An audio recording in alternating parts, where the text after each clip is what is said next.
Hello fam, this is Dr. Shozi. We are still dealing with tutorial class 2 under learning opportunity 2. And now we are doing our fourth problem. In this problem, we are going to prove three identities involving the inverse hyperbolic functions. The first one, we are required to prove that the inverse hyperbolic sine z is equal to the natural logarithm of z plus the square root of z squared plus 1. So that's what we are required to prove to start with. So let's do that. So to prove this, let me just change the color first. Now we can prove it. So to start with, let W to be equal to the inverse hyperbolic sine z. So this implies that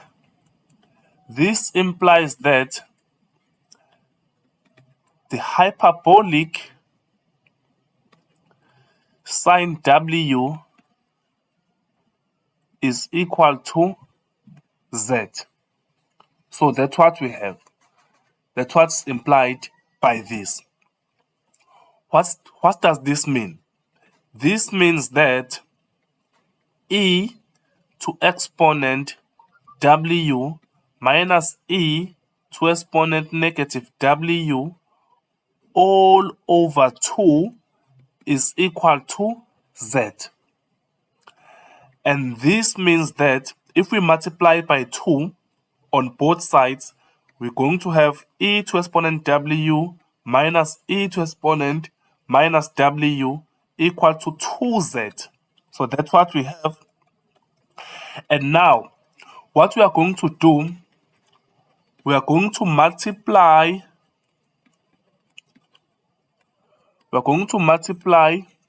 throughout. We're going to multiply throughout by e to exponent W. Let's see what we get. If we multiply throughout by e to exponent W, then we're going to have e to exponent 2W minus e to exponent minus W times e to exponent W, that's precisely 1, equal to 2z e to exponent W. And then we can rearrange this as follows. We have e to exponent 2W minus 2z e to exponent W minus 1 equal to 0. So notice here. Now, here we have a quadratic equation in terms of e to exponent W, if you can check carefully there. So this means that e to exponent W is equal to negative into negative 2z plus or minus the square root of negative 2z all squared minus 4 times 1 times negative 1. And this is all over 2 times 1. And this gives us 2z plus or minus square root of 4z squared plus 4. And this is all over 2. Well, since e to exponent W is always greater than 0 for all W in C, we only have the possibility of a plus. We discard the one of a minus. We have e to exponent W equal to 2z plus. Then on that one we have 2 square root of, and underneath the square root we have z squared plus 1. That's what we have. Underneath the square root we have z squared plus 1. After taking out 2 as a 2 outside the radical sign there, that's what we remain with. And in our denominator, we still have 2. In our denominator, we have 2. So now you can see that 2 and 2 cancels each other. So this one cancels this one, and it cancels that one as well. So what you are left with, e to exponent w being equal to z plus square root of z squared plus 1. So now to find what w is, we are going to introduce a natural logarithm on both sides. So on the left, we're going to have w, and on the right, we'll have natural logarithm of z plus square root, and underneath the square root, we have z squared plus 1. And therefore, we have proved that, because we know what w is. W is precisely the inverse hyperbolic sine z, and it is equal to the natural logarithm of z plus the square root of z squared plus 1. So this is what we're required to prove, and we have proved it.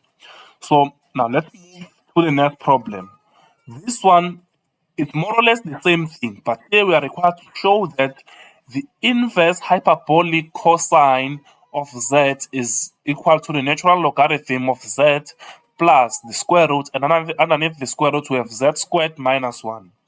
For this one, still we are going to let w to be the inverse hyperbolic cosine of z, and then this will imply that the hyperbolic cosine of w is equal to z. And by definition, we have e to exponent w plus e to exponent minus w all over 2. That is equal to z. And we're going to multiply by 2 on both sides, and we're going to get e to exponent w plus e to exponent minus w being equal to 2z. And now, what we're going to do, we'll multiply throughout. Let me write this again. Multiply throughout by e to exponent w. By doing that, we are going to get e to exponent 2w plus 1 equal to 2z e to exponent w. And you can rearrange this to get e to exponent 2w minus 2z e to exponent w plus 1 equal to 0. And again, we have a quadratic equation in terms of e to exponent w. We have a quadratic equation in terms of e to exponent w. And from here, you can proceed exactly as what we did above to arrive at our desired answer. So from here, I'll just write proceed from here.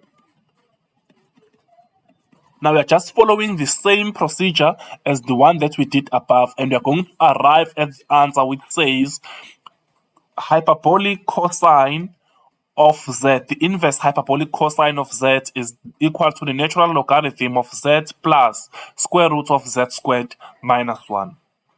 So let's quickly go to the third one.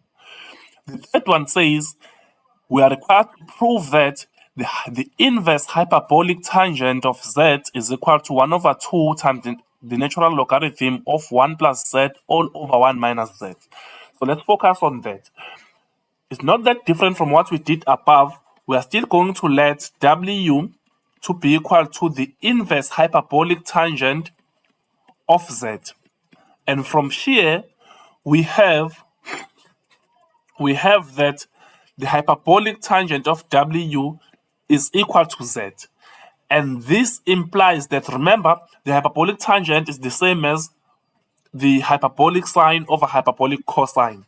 So the hyperbolic sine is 1 over 2 e to exponent W minus e to exponent minus W, all over the hyperbolic cosine is 1 over 2 into e to exponent W plus e to exponent minus W. So when you divide the two, those halves, they cancel each other. So you are left with something like this.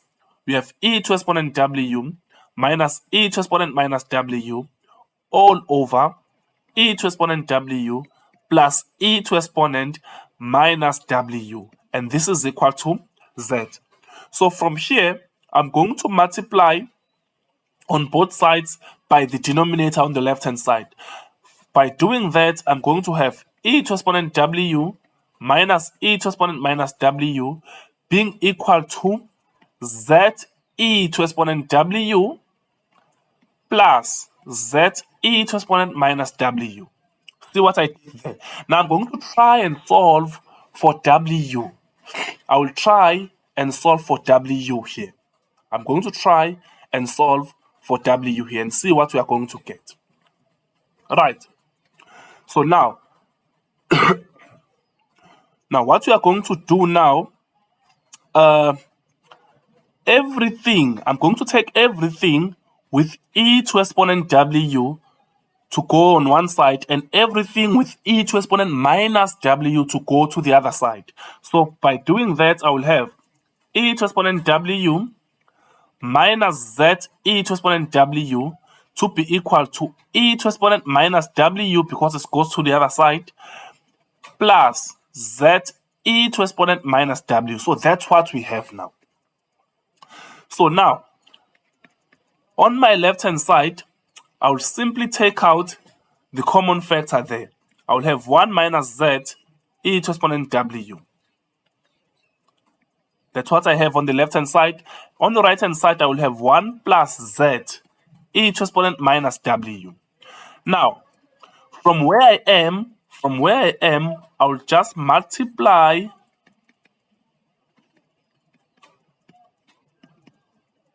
on both sides by e to exponent W. By doing that, I will have 1 minus Z e to exponent 2W being equal to 1 plus Z, because the other part will become 1. That other part will become a 1. Here, we have a 1 there. So now, from here, I can divide on both sides by 1 minus Z. So this implies that e to exponent 2W is the same as 1 plus Z all over 1 minus Z.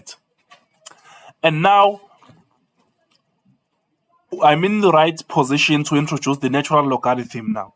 So this implies that 2W, because if I introduce the natural logarithm, that exponent there drops down and then the e disappears. But now on the right hand side, I must have the natural logarithm of 1 plus Z all over 1 minus Z. And remember, we're trying to solve for W here. So it means that our W that we are looking for is equal to 1 over 2 times the natural logarithm of 1 plus Z all over 1 minus Z. And what is our W? Our W is precisely what we are looking for. It is the inverse hyperbolic tangent of Z. It is equal to what we have proved, which is 1 over 2 ln 1 plus Z all over 1 minus Z. So this is what we were required to prove. So we have proved 3 inverse hyperbolic functions, which is the inverse hyperbolic sine, inverse hyperbolic cosine, and the inverse hyperbolic tangent.